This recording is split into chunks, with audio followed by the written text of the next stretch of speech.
हे फसो guys, welcome back to another video. और बहुत ही रीसेंट बिल्कुल अभी एक वीडियो मैंने पोस्ट करी है थोड़ी देर पहले यूट्यूब पे, जिसमें मैंने बात करी है CSS सिलेक्टर के ऊपर। वो मेरी CSS बेसिक्स की पहली वीडियो, अगर आपने नहीं देखी तो please make sure to watch it, because ये सेकंड पार्ट है CSS बेसिक्स का, जिसमें बात करने वाला हूँ कलर्स के ऊपर, बॉर्डर्स के ऊपर, बैकग्राउंड म्यूजिक और बैकग्राउंड के ऊपर। So with that being said, without wasting any time, intro.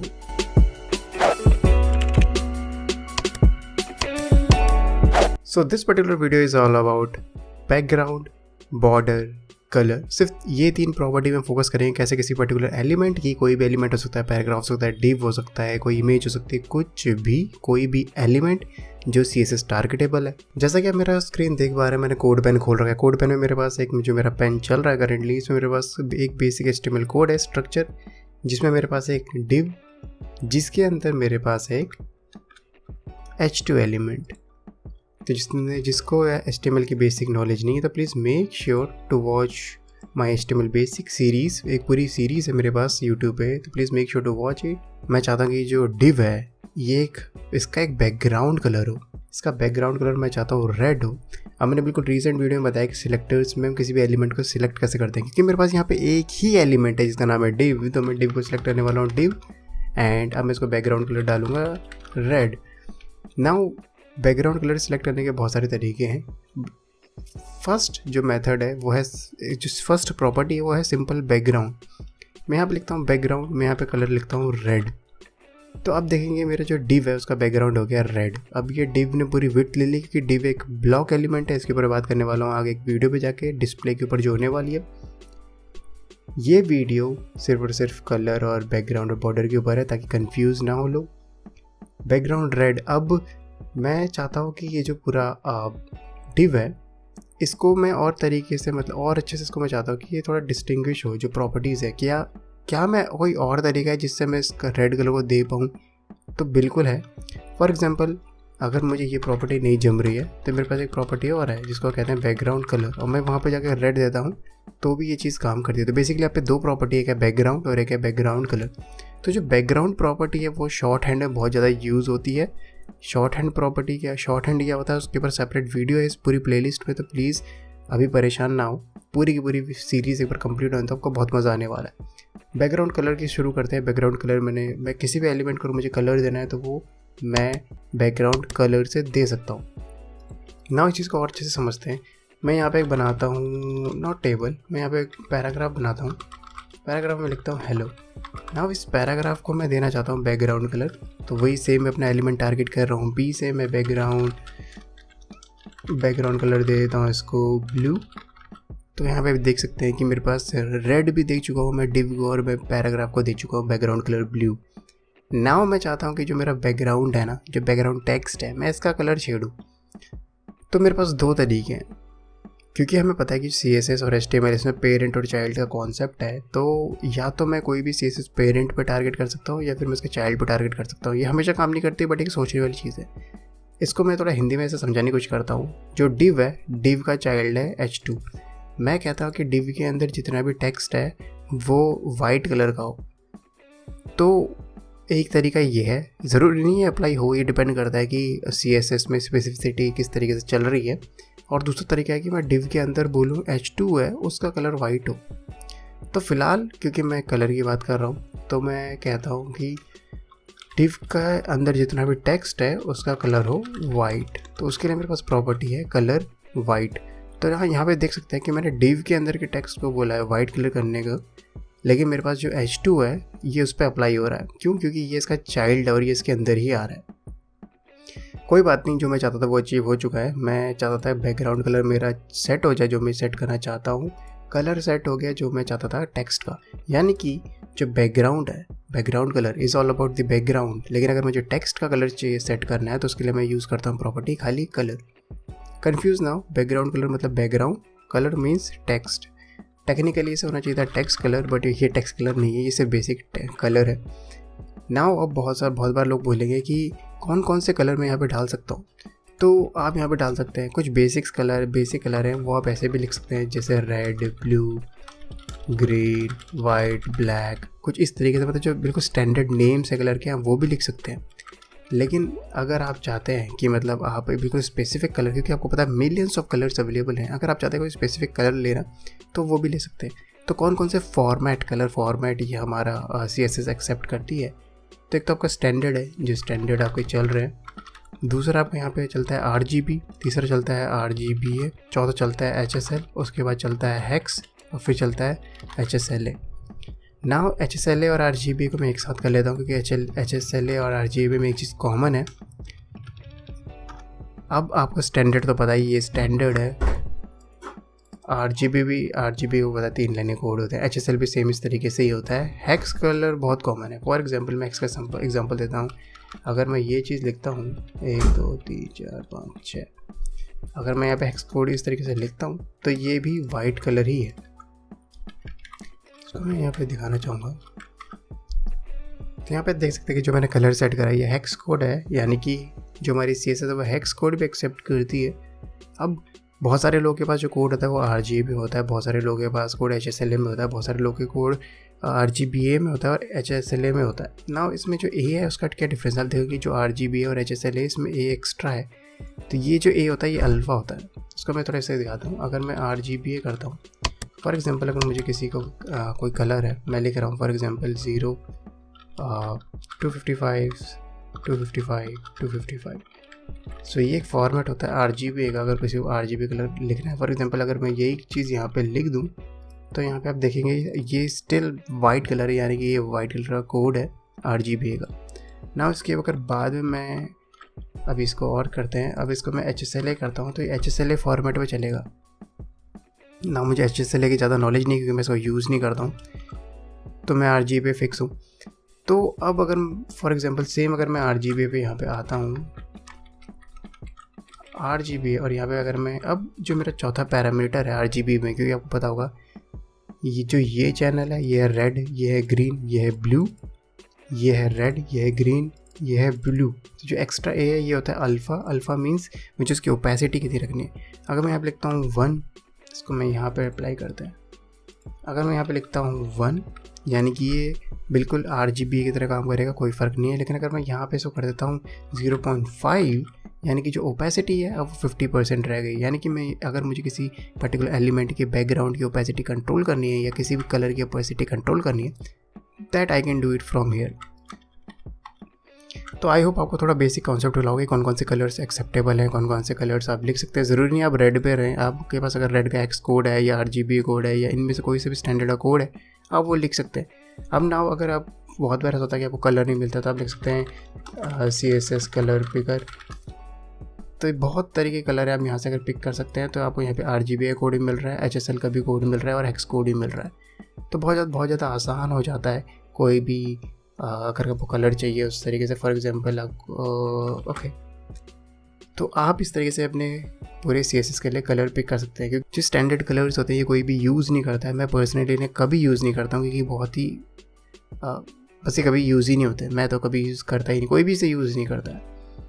तो हमेशा अपनी जो थीम होती है, जो भी आप थीम फॉलो कर रहे हैं, कोई भी स्ट्रक्चर, कोई भी डिज़ाइन फॉलो कर रहे हैं, तो उसके साथ जो उसका कलर पैलेट है उसी का कलर यूज़ करें, बहुत ही प्रीमियम डिज़ाइन आता है। ना इस चीज़ पे हम फोकस करने वाले हैं बॉर्डर पे।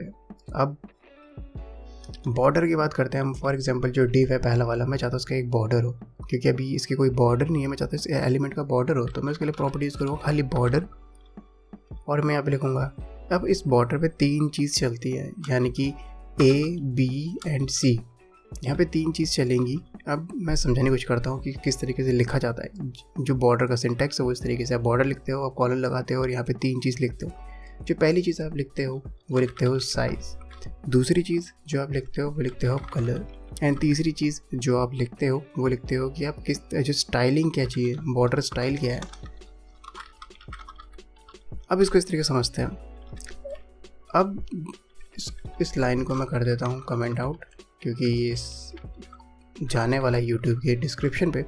ना मैं चाहता हूँ जो बॉर्डर का स्टाइल हो वो हो 2 पिक्सल, मैं कलर चाहता हूँ वो ब्लैक, और बॉर्डर स्टाइल चाहता हूँ सॉलिड। तो यहाँ पे देख सकते हैं जो मेरा बॉर्डर है, बॉर्डर को प्रॉपर एक मिल रहा है 2 पिक्सल का बॉर्डर मेरे पूरे डिव के चारों तरफ है।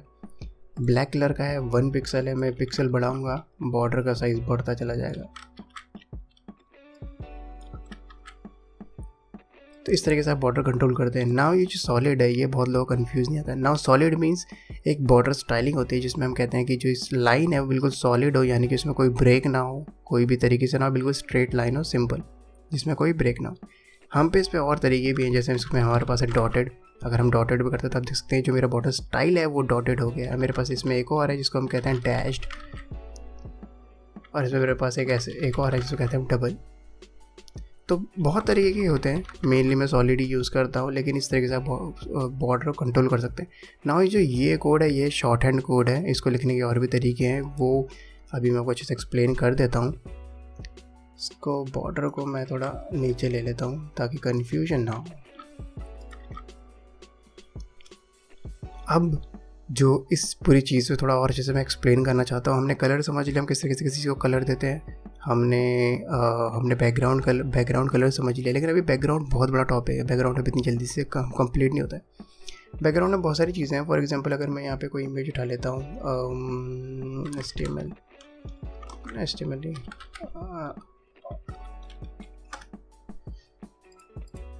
फॉर एग्जांपल मुझे ये पर्टिकुलर इमेज डॉग की मैं लगाना चाहता हूँ अपने इस डिव के बैकग्राउंड में। मुझे कलर नहीं चाहिए, लेकिन मैं डिव के बैकग्राउंड में लगाना चाहता हूँ। तो उस केस में हमारे पास एक एक्स्ट्रा प्रॉपर्टी जिसको हम कहते हैं बैकग्राउंड इमेज। यहाँ पे हम लिखते हैं URL, हम ब्रैकेट ओपन करते हैं, हम इसमें एड्रेस लिखते हैं और ये चीज़ हमारी अप्लाई हो जाती है।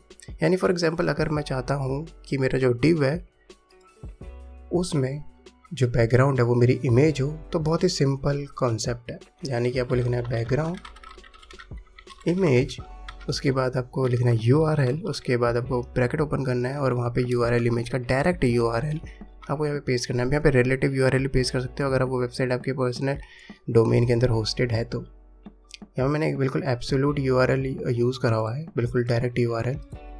तो आप देख सकते हैं यहाँ पे मेरी इमेज अप्लाई हो गई। यानी कि अगर मुझे किसी चीज़ के ऊपर इमेज लगानी है तो मैं बैकग्राउंड इमेज यूज़ कर सकता हूँ। मुझे किसी चीज़ के ऊपर कलर लगाना है तो बैकग्राउंड कलर यूज़ कर सकता हूँ। नाउ ये थोड़ा समझाना मुश्किल हो गया है मेरे को। कोई वैसी इमेज लेनी पड़ेगी जो छोटी हो ताकि मैं कोई रिपीटेशन सिखा सकूँ।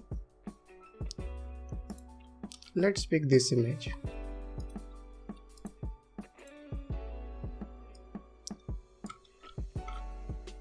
नाउ आप देख सकते हैं कि जो मेरी इमेज है मैंने बैकग्राउंड पे लगाई है, लेकिन इसमें इस पर्टिकुलर चीज़ में एक इशू है। जो मेरी इमेज है वो 3 बार रिपीट हो रही है, और 3 बार क्यों रिपीट हो रही है, ये मोर देन 1 टाइम्स भी रिपीट होगी। डिपेंड करता है कि आपकी जो स्क्रीन की विड्थ है वो कितनी, यानी कि रिपीट होती चली जाएगी जितनी ज़रूरत पड़ेगी। पर मैं ऐसा नहीं चाहता हूँ। मैं चाहता हूँ कि ये जो रिपीटेशन है ये मतलब रिपीट ना हो। इमेज जहाँ तक जितनी यूज़ हो उतनी ही यूज़ हो। तो उस चीज़ को हैंडल करने के और भी तरीके हैं। तो उसके लिए हमारे पास एक सेपरेट प्रॉपर्टी इसको हम कहते हैं बैकग्राउंड रिपीट। एंड यहाँ पे मैं लिखूँगा नो रिपीट। तो अब आप देख सकते हैं कि पहले मैंने कलर दिया है बैकग्राउंड रेड, यानी कि रेड कलर अप्लाई हो गया है। उसके बाद मैंने क्या दिया बैकग्राउंड इमेज, यानी कि उसके ऊपर मैंने एक इमेज लगाई है। अब वो image by default repeat mode में रहती है, यानी कि अगर इमेज छोटी है टोटल विड्थ के तो वो रिपीट होती चली जाती है। मुझे नहीं चाहिए ऐसा, मैं ऐसा पैटर्न नहीं चाहता हूँ। तो मैंने एक प्रॉपर्टी सेट करी बैकग्राउंड रिपीट नो रिपीट। अब यहाँ पे फॉर एग्जांपल अगर ये नो रिपीट है तो आप यहाँ पे इसको रिपीट कर सकते हैं। बहुत सारी अलग अलग प्रॉपर्टीज़ हैं। तो यहाँ पे मेनली 2 चलती है, एक होती है रिपीट और एक होती है नो रिपीट। बैकग्राउंड रिपीट मेरा हो गया है, लेकिन अब मैं चाहता हूँ इसकी पोजिशनिंग में कंट्रोल करना चाहता हूँ। मैं चाहता हूँ जो एलिमेंट है ये सेंटर पे आए। वो बिल्कुल स्टार्टिंग में था पर नहीं, मैं चाहता हूँ एलिमेंट बिल्कुल सेंटर पे आए, या फिर मैं चाहता हूँ ये बिल्कुल एंड पे आए।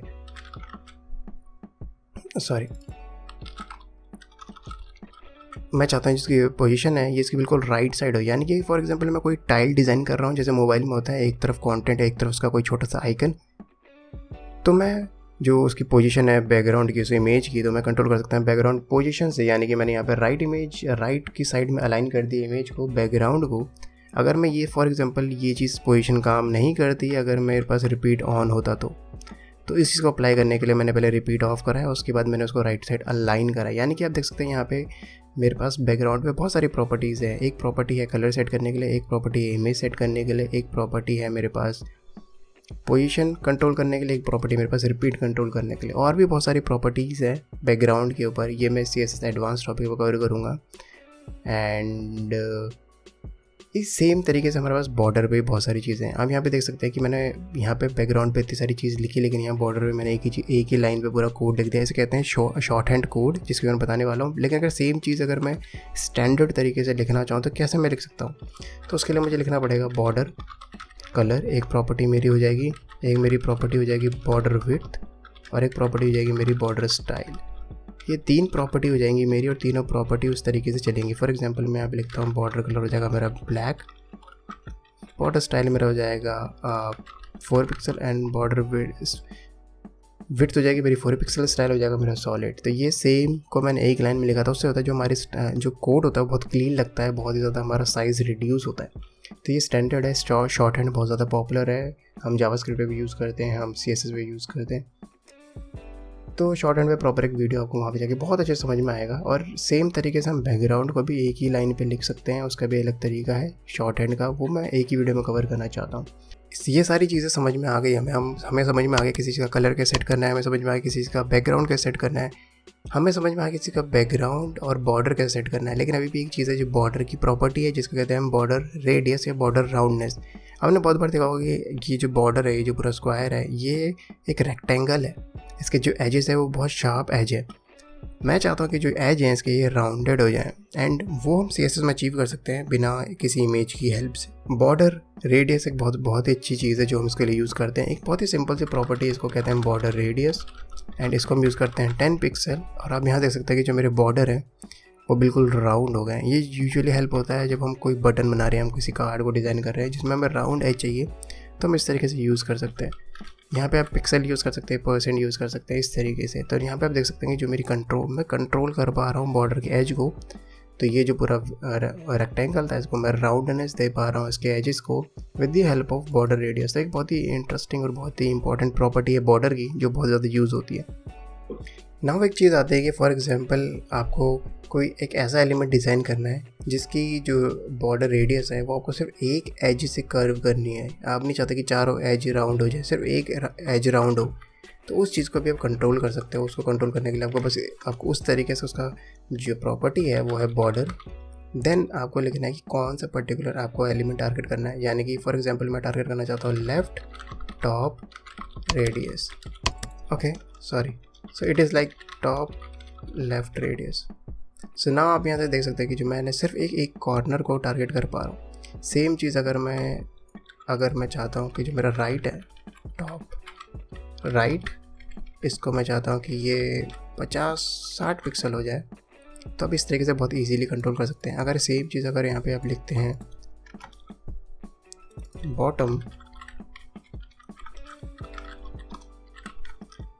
तो आप बहुत ही ईजीली आप इसको इस तरीके से डिज़ाइन स्टाइल आउट कर सकते हैं। तो ये बॉर्डर की प्रॉपर्टीज़ कुछ बेसिक्स जहाँ से आप कंट्रोल कर सकते हैं।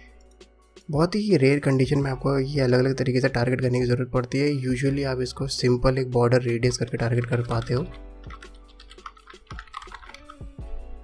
तो यूजुअली हम इसको ऐसे ही टारगेट करते हैं। बहुत ही रेयर सिचुएशन में हम इसको इंडिविजुअली एज को टारगेट करना पड़ता है। तो आई होप आपको ये कॉन्सेप्ट समझ आ गया होगा बैकग्राउंड का, बॉर्डर का और कलर का। अगर आपकी कोई query please let me know in the comment section. और ये वीडियो बहुत ही छोटा टॉपिक है पूरी सीरीज़ का। Please make sure to subscribe the channel because I am going to post more and more videos just like this one. And with that being said, I will see you in the next video.